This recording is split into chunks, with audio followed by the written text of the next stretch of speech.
Okay, and we're back with Texxe talking about the fourth branch of government, Goldman Sachs. Interesting editorial by Graham Summers. This is June of 2009. He wrote, quietly and almost unnoticed by Americans, the U.S. federal government introduced a fourth branch to its political structure in 2006. As you know, we already have three branches, the judicial, executive, and legislative, of course. This pretty much has us covered in terms of political strategy, but what about the financial issues?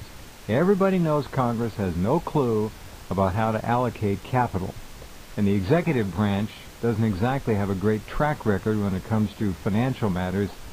Either we run a deficit virtually every year since 1970. Shouldn't we have a financial branch of government?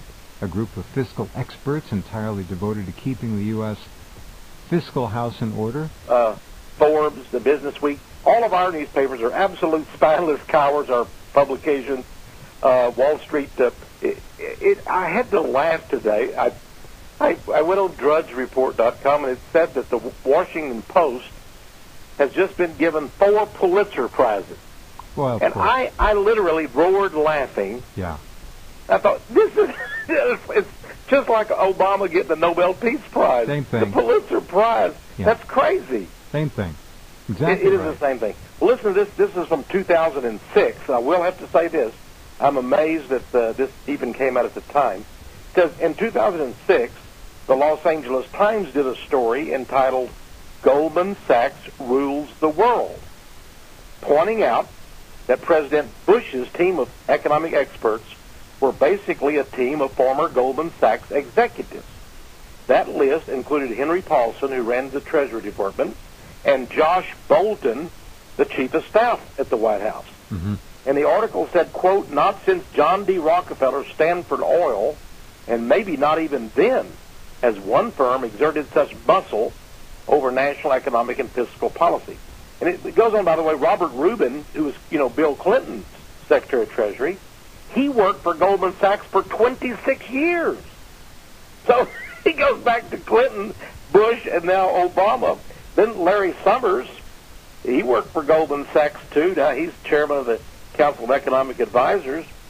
It is an amazing thing. Now, by the way, this Commodities Futures Trading Commission that's been covering up the gold, the oil, the silver, and all of those scams, turns out that the chairman of the Commodities Futures Trading Commission is a man named Gary Gensler, and guess where he used to work? Yeah. Goldman Sachs. So I tell you, what it's like. Can you imagine if almost every financial executive in government, every advisor, mm-hmm. Let's say was a member of, the First Fundamentalist Baptist Church of Oklahoma City. Sure. People would be asking a lot of questions about that. That's right. That's exactly right. And I believe we're going to have horrible wars, depressions, one on top of another. They're leveling America. And I don't think what we've seen is nothing. I mean, absolutely nothing to what is going to be taking place. I concur. A lot of people agree. Something very big is coming, and sooner rather than later, and it's not looking good. All of these deals between Communist China, Russia, they bother me. We used to think a year or two ago that maybe Russia had some independence and Putin was going to stand up to these people, and then people said, well, maybe not. Maybe the Chinese will stand up. Maybe the Chinese are playing some very smart game here. I don't know. One can hope.